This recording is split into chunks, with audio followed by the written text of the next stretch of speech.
I think you did a good job. I mean, I'm really glad that you knit it all together because I hadn't really spent a lot of time. I knew a while back that it was a lot of digital stuff, but I hadn't spent time on it. So yeah, I think it's really important. And especially within the framework of war itself and the ends to which wars are used to advance larger policy objectives. And, for me, one of the things that I think is really hard in sort of navigating the quote unquote resistance. People are like, we need to have unity, we need to, move forward. But I don't think we all understand the circumstances the same way. And, I think because so much of the quote unquote, like the movement in people who are opposing what happened around the health events, really also, at least in the United States, sort of identify with a patriotic framework, right? I mean, that's sort of a big part of the narrative is that, lots of people with like flags and things. And I've been emphasizing since the beginning that I feel like one of our key issues in addressing all of this is that at least Americans, like, we don't understand who we are in all of this. Like, we're not quite prepared to have a reconciliation to actually look with clear eyes as to what we've been in the past and what we currently are and the role that we play and the nature of what it means to bring democracy places and what that is. And so it's really hard to have, to come to some sort of consensus about how to move forward when for the most part, a lot of people really aren't they don't have a common understanding of what's going on. And I think this just foregrounds that. Like, looking at Samantha Powers and Michael Froman up there, Ukraine is a test bed for this. I mean, yes, it's happening on a global scale, but we're not the good guys in this framework. Like, it's opportunist, if not worse, for what's coming. These partnerships with Silicon Valley and Musk and this stuff, this is an opportunistic, parasitic problem that uses war to advance these programs. And until we can kind of get our head around that and we think somebody's doing something to us rather than like we're major players in it, people are not going to get it. Yeah. When there's certain principles or values that are embedded in our supposed culture that I actually agree with in terms of freedom of speech and all these, these things that they put out there, but it just doesn't line up with the reality and the history. And so it's one of those challenges. And then on the flip side of it, you have conservative people that are trying to defend, the American ideal and the Constitution and make America great and all of that stuff. And then on the other side, you have this system is trying to weaponize the people that actually have legitimate concerns about our history and even our current situation in terms of police brutality or racism or inequality, just like the World Economic Forum, then UN SDGs and there are embedded within their real legitimate problems. And so it's really a hard place to navigate where you're given like, oh, which side are you on? And there's actually problems with both of these approaches. So I think it kind of leaves people a little bewildered, and it's getting people to understand that you can actually step outside of that dialectic, and you don't have to be attached to it, Exactly. Yeah. Well, and I think this idea that, you mentioned about using, military engagements to test new technologies, right? To test new approaches to, and new weapons, right? And what I'm realizing more and more as we sort of dig deeper and deeper into, how things are weaponized on the home front, shall we say, like here, that these weapons are psychological, right? And a lot of it has to do with group psychology and this idea of teaming. And so I was just sort of thinking through about all of these, the connections to Ukraine and the way in which everyone was it came on so strongly that this is the side you pick, right? This is the side you pick. And therefore, all of the things that flowed from that, like I know you mentioned like the crypto, but like the aid and all of the technologies. Now, if those similar things were coming from China, as you said, people would have a different feeling about it. But if what you can do is align people to a particular side that is a victim, and I'm not saying, I feel like the entire thing is a setup. So I as you do, I feel compassion for all those affected, because I don't think that this is a natural occurrence. This is something that's being used to advance a broader program, and it's terrible in that way. But if we, anything that you might have concerns about later, because we've been put on a team, the United States, and using these technologies to help, later on when they show up here, they'll say, well, wait a minute, you loved it when we could transfer money so fast to your favorite cause to buy, missiles for Ukraine, or we loved it when you could do remote work. They could do remote work, or we loved it when you could have Starlink, or those are all the good things. Remember, those were the things we did to help. And once this is all on a platform, this is what people aren't understanding, and what I saw through things like UNICEF, that you would start someplace and you would develop a small program and a platform and a pilot, and it would be linked to some sort of digital interface. And once you had a pilot, maybe you did some testing in a couple different places, you had the platform. You could just upload it to the cloud and it could be anywhere next week. And so I think for the most part, again, that's the thing with the US, is that people, and I don't know, maybe it's changed. Since the lockdowns, people think, oh, my government wouldn't do that to us. The government wouldn't target us in that way. Although I think even the people who think that, okay, yeah, so now the government can target us that way, but it's something that was new, right? This just started to happen. And I'm like, no. For certain people, the government was always that way. And again, as you mentioned, it's not just the government, it's public-private partnership and all of that. But I'm saying this idea of weapons turning inward on domestic populations, right, is something, these weaponized platforms, it's not occurring to people that what happens in Ukraine and what it becomes normalized there will be here within 5 years' time. And they said that, right? Samantha Powers and Froman were like, oh, when do I get my thing here? When is it showing up in Washington? Oh, after Zambia, right? Yeah. And it's Samantha Power. I was sorry. making that same. I kept putting an S at the end of her name too. But she only has one power, not two, not multiple powers. Yeah, she only has one power.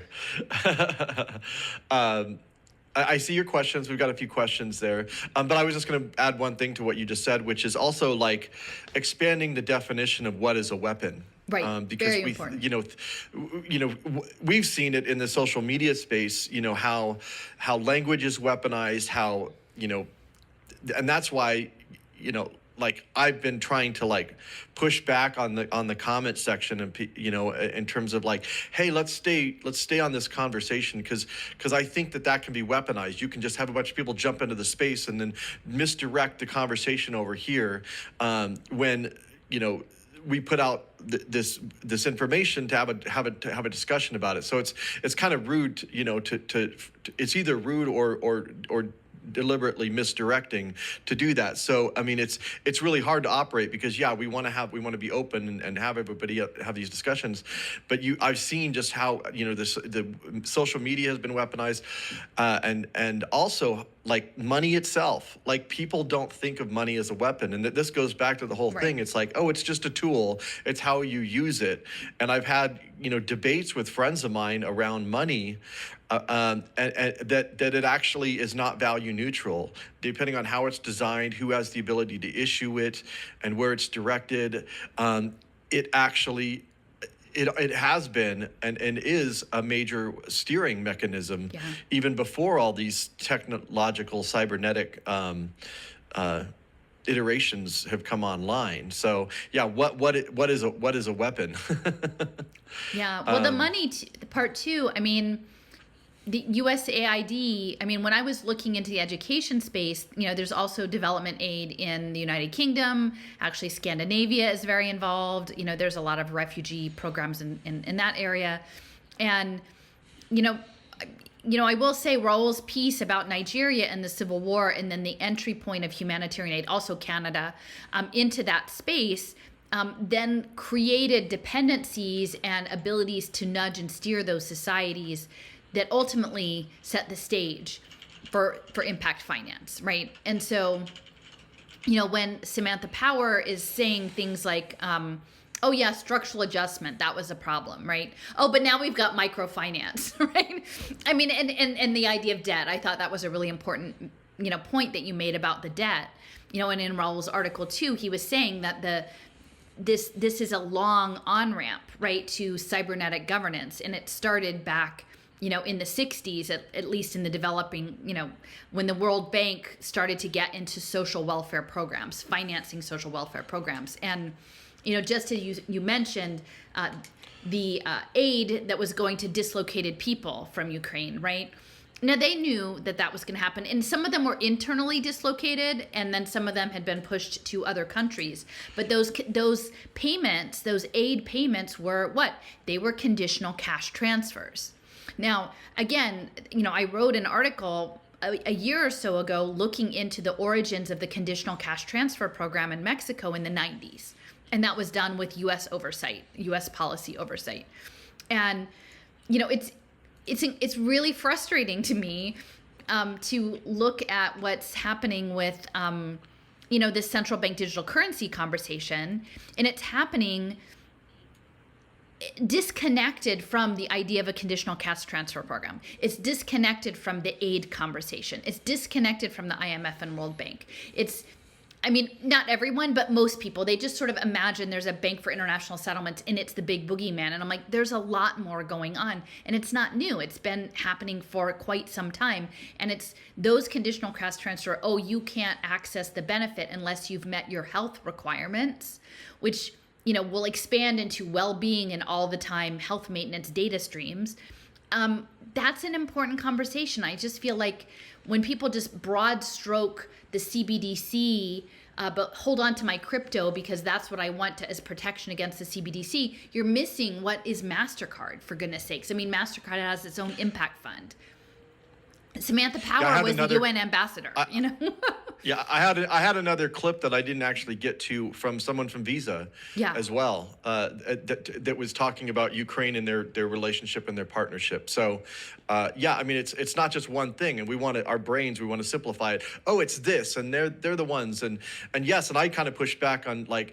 With you, I'm like, no, but CBDCs do play a role, but I totally agree with you that the narrative and the framing of it is way off, and it's not actually encapsulating the totality of the system. Just like with the Federal Reserve, like people are like, oh, it's just the Federal Reserve, and it's like, well, it's actually the Federal Reserve and the commercial banks and the government all kind of work together in this dance. Right.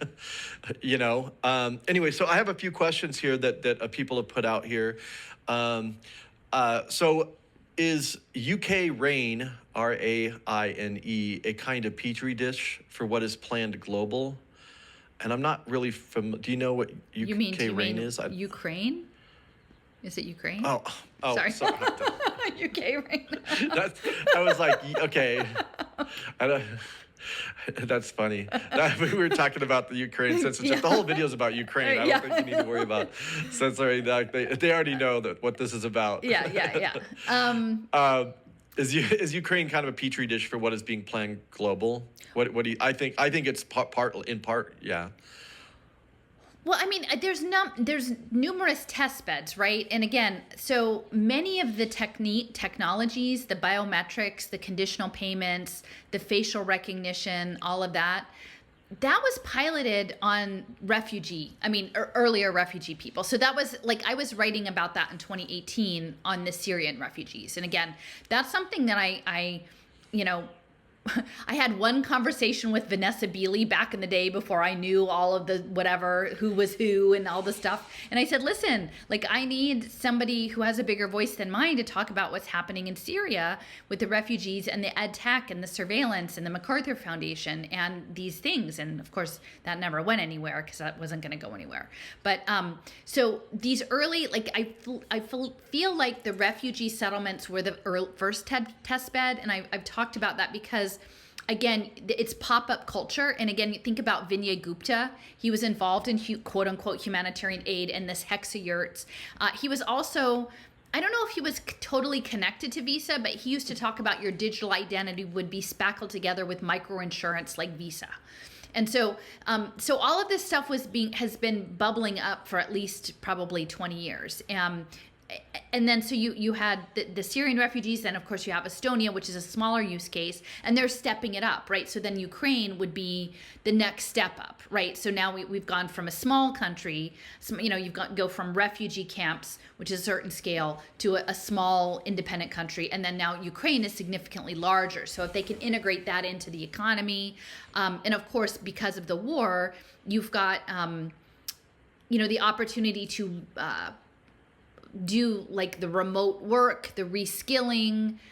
You've got the military tech that's legitimately embedded. Like you couldn't do the military tech necessarily in Estonia if what you're pretending that is about just digital government and efficiency. You couldn't get all the military stuff onto it too. So I feel like it's it is a petri dish, but it's not the first petri dish.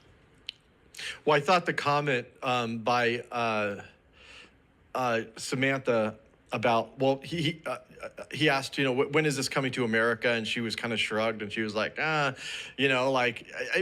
like they would like to implement, I think they would love to implement this thing that they've implemented over there here, but there are a lot of obstacles because you have to deal with the population and all the different aspects of different agents within the system, right? And she was like, well, it'll come to, I can't remember what, Zambia, whatever she said yeah. first. So I think too, what they're doing is, you have a country that's destroyed. So you've got free reign to do whatever you want. Right. You can go into a lot of African nations that are severely underdeveloped, and you can actually build up from scratch. So I think that, I do think that all these new technologies and these new systems are actually going to be developed and matured in, poor nations and destroyed nations, rather than they'll come here later, I think, or at least it'll come here in a different form. So I would point out, so Michael Froman with the MasterCard guy. So I saw him give a presentation a couple years ago at Georgetown. The launch was at Georgetown. So again, think Talhar Desjardins and Omega Point, right? And they were talking about, it was a launch of the Public Interest Technology University Network. And it was like Arizona State University was part of it, and a lot of the big schools. And so they were building out the data analysts. And in that, he was talking about the opportunity zones. Right. And I remember distinctly hearing him say something like, well, we have this data, and so therefore we'll know where we need a grocery store or something in a community, which was the most bizarre thing, because you don't need credit card data to determine where a grocery store is. And unless, this was a couple of years ago, so it was before the lockdowns and grocery delivery really all happened. Right. Like, I don't know what he was actually talking about. Basic census would have done that. Yeah, exactly. You don't need the credit card data to do that.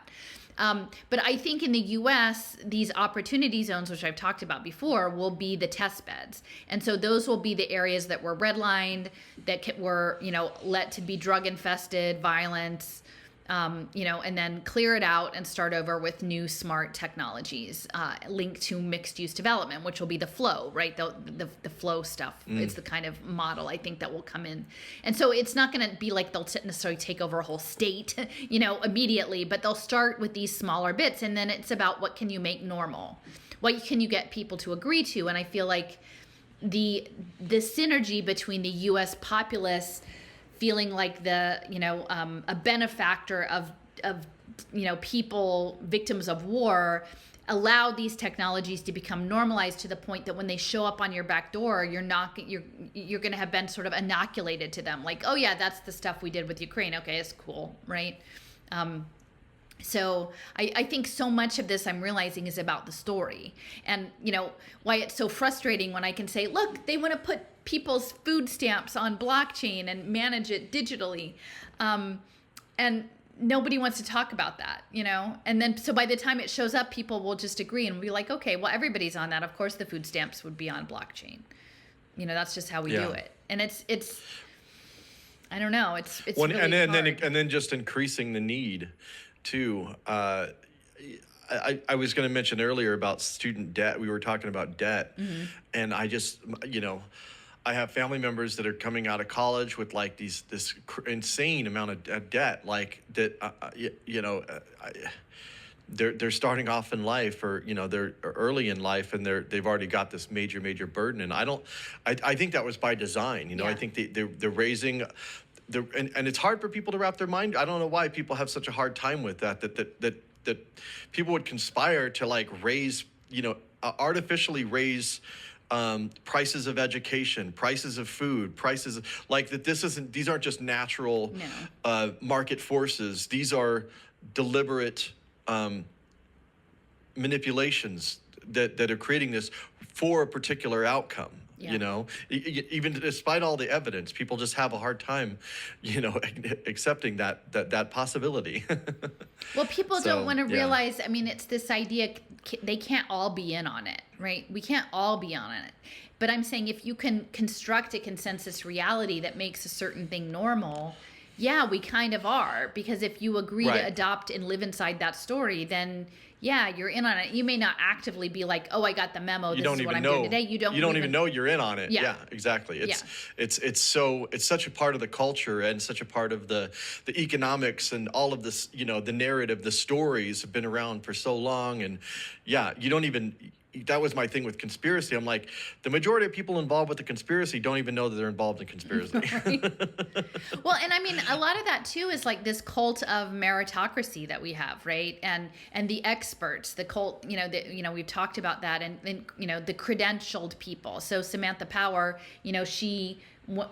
I'm not sure if she went to Yale. She ran a policy institute at Harvard Kennedy School, right? So these people who are coming out of these elite Ivy League institutions, they're implementing all of these policies, and we're trained,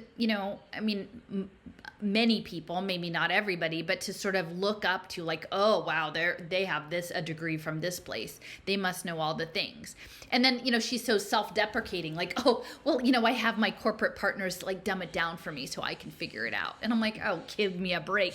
Like, they're sitting there acting like they don't know what they're doing when you're right, they totally know what they're doing. And did you know she was the U.S. ambassador to the UN? So I did know that. Yeah, I forgot to give a little bit of her background because it's important. Yeah, she was. Yep. Yeah, it was very important. And then she was also. I first heard about her because she put out a book called A Problem from Hell, and I was really into the human rights world, and I kind of bought a lot of the narratives within that space, particularly around genocide. Although I've realized a lot of the genocide stories weren't exactly as we've been told, in terms of like Rwanda, for example, horrible tragedy, but it was actually a coup d'état. But anyway, but I realized like, oh my gosh, this person is actually promoting humanitarian war, and that was like really nauseating to me. So that she was, and then I found out like her husband is Cass Sunstein? Yeah. Or Susstein. He's also a big player in He's a lot of behavioral this, economist. He's the nudge. He's the nudge guy. Nudge guy. And so, Yeah. and he and I think Froman and Power were all connected to the Obama administration transition. And so, I would just say, looking back, I sort of feel like at some point, like the Trump people are going to feel about Trump like the Obama people felt about Obama when they finally realized what was going on, right? Yeah. They're like, we didn't know what that was. And then after that, RFK Jr. Oh, God. Just kidding. I didn't say that. Oh, gosh. Don't leave. But yeah, so this idea of decision theory, and that's what I just want to emphasize about like all of the stuff they were talking about, the open source intelligence, the apps, and getting the intel for the military, and including the civilians as soldiers, right? So the civilian, like everyone can be a soldier, right? If you have the app. And you are very right, because I've heard of a lot of targeted people talking about coordination on these apps of like gang stalking type of stuff. But yeah, these apps can be, and even the feedback they were talking about, like, oh, you get responsive feedback from your government on these the DIA app. oh, we're gonna float an idea by you, and it's up, thumbs down, right? And like that's a real thing, you know, if they didn't already know what they were gonna do, that your thumbs up, thumbs down like has a meaning. But this is moving towards the stuff about the betting markets in public policy, which is something I wrote about with Jeffrey Yass of Susquehanna International Group. You know, I can't remember the name of the markets, but I mean, there are already betting markets on politics. Like there are these pools that go online and they bet on the outcomes of elections. But what Yass wants was to link free market economics into like tokenization and governance, right? And so this idea of what is money really, well, we might get closer with this idea of steering, but really it's a signal. It's these signals. And, you know, I want to emphasize that if you listen to RFK Jr., he's all about the free market, which is kind of interesting from a democratic standpoint, that's his, you know, of course it's, you know, compared to crony capitalism, right? Like if there ever were actually a free market, you know, it's sort of a false paradox, but it's an interesting position for him to take. And, you know, what I was trying to say before in my critique is like the plan for these quote unquote free markets is this radical quote unquote democracy. I feel like everything needs air quotes, with tokens as this open signals intelligence towards an optimization metric. Like this is governance. This is cybernetic. So Yeah. anyway. But yeah, no, if people could just get that, if they could understand the cybernetic piece of it, the cybernetic governance, we could build up from there. Yeah. People don't even know it's a thing they need to pay attention to. Most. I mean, people who watch us do, but yeah.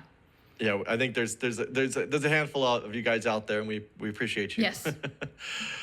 So I've got a few more questions here. It says, feel free not to respond.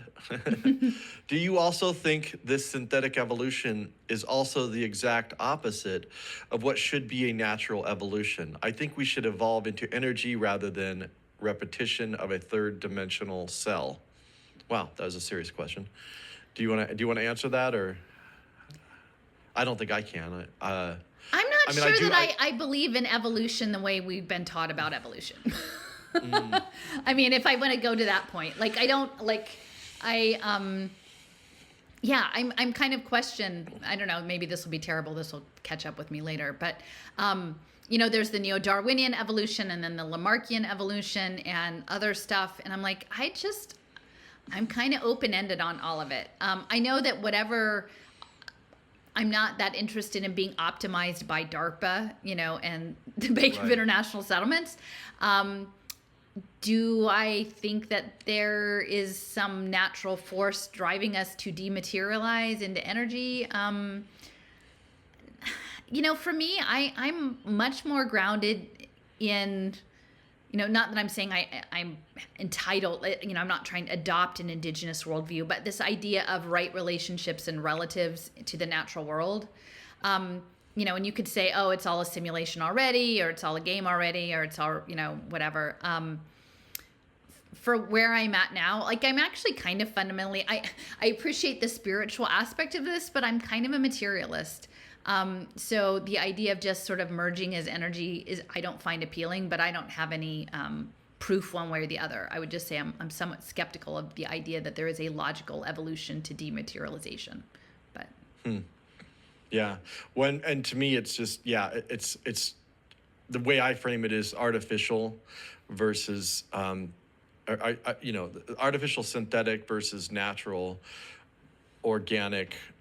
Which even that it gets a little murky when you start to define those things. But yeah, definitely don't want DARPA or big banks and corporations guiding our evolution. And I also think, you know, looking at Neil Postman's discussions about technology and what we lose with technology. So like, oh, you gain a function with some sort of like technological advancement, but you also lose something in the process. So, I think I guess I would also is also a thing.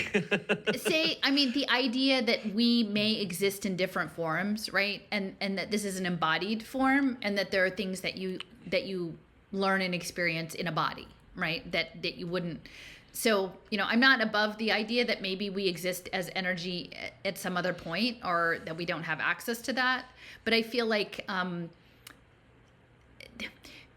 as in terms of feeling a responsibility to the natural world and the other beings here to like shun the idea of the material in the aspiration of like an anthropocentric, like we're the top of the thing and we'll evolve into the other thing, unless we're thinking that all of nature is evolving into energy. I don't know. I feel like we're here for a purpose, and the purpose involves having a body. And for this, I'm not interested in like just saying, oh, gross that we have a body and I hate it. I think it's interesting. I mean, for better or for worse. And I think there's something that comes after this too. So. Yeah, to me, it's a big mystery, and I don't really know. I do think and feel that there's something more to our. I mean, there's something unexplainable about our consciousness and our being that definitely is not explained in the material. The material explanations are not sufficient for me, but I don't know what that is. And I'm very skeptical of pretty much all the mythologies that try to explain it. So I basically am like, I don't know. I do know that I'm here. I don't think this is all just the ideas thrown out there that we're already living in, synthetic reality, metaverse, whatever. I don't believe that. I think we are. There is something physical, but I think they like to promote that idea because they're trying to shift us into that, and so they're trying to make that idea acceptable. But yeah, I'm kind of with you. Like, I'm here now, I know that, and I do think that there's something that drives me around seeing things. I'm like, no, that's not right. We shouldn't do that. Like, I'm with you on that for sure. Is there a good book out there about the Macy conferences? Guess it was a hotel name. The Macy conferences. Yeah, I John von Neumann and yeah, I thought I actually found the hotel, but I went to the wrong one.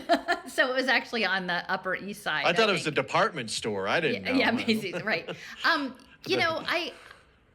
For me, I haven't read a book about the Macy. I haven't, but there is a good website that lists all of the people there, and the way I like to do research is, I make these maps, and so I've kind of mapped out the Macy conferences and to look at who all the individuals were and then research them and sort of see what they're attached to, both before they were at the Macy conferences and then after.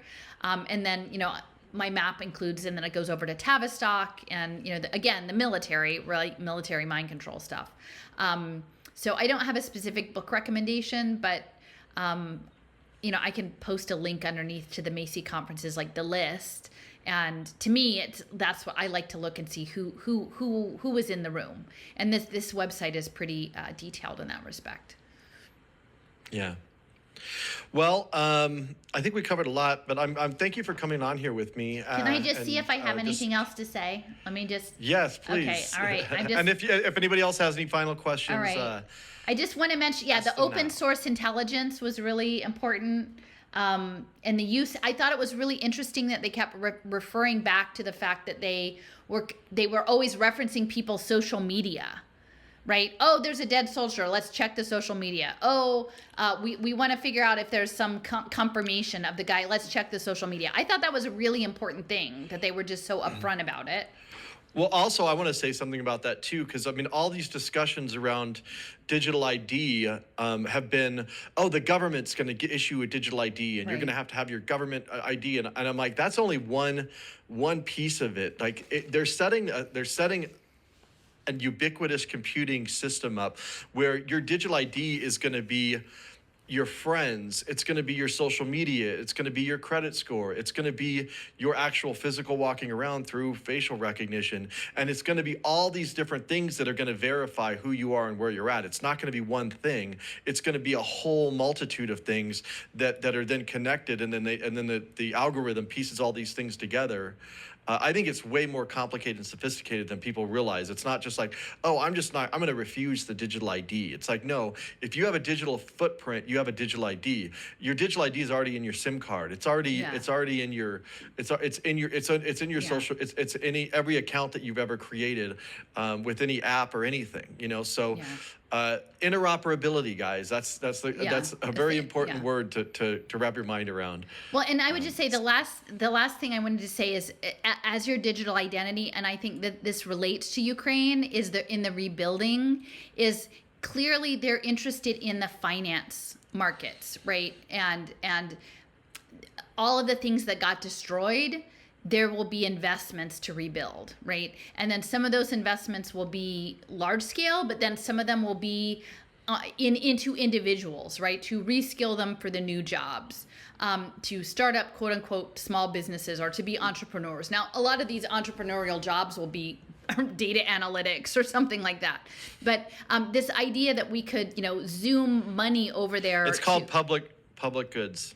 Right. Well, that's it. So public interest technology, right? Like that's what Froman is doing. They're setting up the quote unquote public goods. And so, but people like Andreessen Horowitz, like they would be investing in people using Web3 technologies, and there would be like income sharing agreements. I know you've spending a lot of time looking at the Arizona State University Global Silicon Valley conferences. So all of these, I got some stuff coming out. Yeah, these digital things will be applied. So the microfinance, sure, they're doing it for women who run small corner stores in Tanzania maybe, but then they're also going to be using the same infrastructure to do sort of garnished wages and income sharing for like a returning dislocated person who comes back home and wants to start up a software company. So all of these kinds of technological investments are being precipitated, and MasterCard has a huge impact fund, right? That's what Froman was talking about with the public interest technology. And I just want to emphasize is that the impact space relies on breaking things. It literally relies on making things terrible, so any minor improvement counts as an impact. And so, I saw that in the schools. You mess things up and you wreck everything, and then you measure it, and then you let it get a little better. And so this whole idea of war and poverty and displacement and misery comes with this idea of what works government and social impact, that it's making things better, is ridiculous, because it depends on like you clearing house, making tragedies, leveling homes, all of that first. And if you make money on that, you're just going to keep repeating the cycle. And it's so frustrating. If you incentivize something, you're going to get more of that something. Yeah. And this isn't rocket science. This is like duh. It's a no-brainer. And so yeah, and it's interesting too. The social impact space. It's really this marriage of capitalism and like socialism and philanthropy. It's like this. It's like token engineering. And the token Right. engineering is the cybernetics, and this app, the DIA app, is the new government. And I was talking about that in the fall of 2020. I was talking about it more in the lines of Estonia and Israel and the SNAP benefits, but I just don't think people have really still quite caught up on what it means. I mean, if they did, like, people would be up in arms in Texas about their blockchain programs, but meanwhile they're just waving in crypto and pretending like it's all good. It's kind of weird. Yeah. Well, next month is the 3-year anniversary of when I drove out and first interviewed you. So it's been quite a journey. We'll have to do a little party. Yeah. But yeah, it's been quite a ride. I have another question here. Is the WEF's preoccupation with cyber attacks a clear indication that it will be inevitable? I see the internet as a MIC creation, and likely capable of manipulation, big cyber attacks. Certainly possible. I think extended reality is totally hackable. I mean, all of it is. The web, like all of it is. Like, why would we create a world that could just wreck at any moment? I mean, it doesn't make any sense. Why would you substitute the real world for a world that could be hacked all the time? So, yeah, because then we'll all either have to build extended reality or defend it. Like, there will be no playwrights, nobody doing any real work anymore. It'll just be everybody just be cyber soldiers and voting on our app. Voting on apps and being cyber soldiers, right? And being like, doing ant computer behaviors or something. And yeah, I mean, there's a time when I'm like, there's no way, like, human beings, they're going to push back against once they get into this. But, when I saw how easily kind of people fell into a lot of the the things that came out of the last 3 years in terms of having to stay home, having to do more stuff on your computer, stuff that actually genuinely goes against, like, I think our better nature of like what we aspire, how we aspire to live. At this point, I guess anything's possible. I don't know. I mean, within a generation, who knows what they can convert humanity into? Yeah. Yeah. So, I mean, I think hacking is all part of it, but we're not stopping to ask, like, why do we want to live in that kind of world, right? I mean, I did a little recording with Lynn a couple days ago when we were talking about cyberbullying and just, I'm just navigating, I mean, not horrible, but just like unnecessary grossness online. It's not a pleasant place to be, and so why would we build a world that brings this out in everyone? And then why would we put children into a world like that and like make them go to school there? None of these things actually make sense if we stop to think about it. But Yeah. Well, great. Well, do you have any streams coming up this week or anything scheduled? Depends on if I get planned? mad. I'm working on Lynn's quilt. I'm almost I'm gonna get that done first, so we'll see. Cool. Well, thank you for joining me, and thank you everyone who chimed in on the chat and stuck with us. And and I've got if you're some watching stuff. this over on my channel, because I'm gonna put the little commenty part, the second half, I would like for everybody to subscribe to Jason's channel because he's got a lot more stuff coming up, and I'll put the link to it underneath on my channel. So do both. Yeah, there's a thing called, and Allison is already very familiar with this because it deals with education, but it's called the Global Silicon Valley. It's actually a merchant bank, and but they're tied in with ASU, Arizona State University, which is kind of on the leading edge of a lot of these technologies, and is run. The head of it is Michael Crow, who is Mr. CIA guy. Yeah. So they just put out, I mean, they just kept putting them out. And I was like, I went through and I just started grabbing little clips here and there. And then they just kept putting them out. So I've got I'm probably going to do several shows on some of those clips that I gathered. So stay tuned. So thank you all.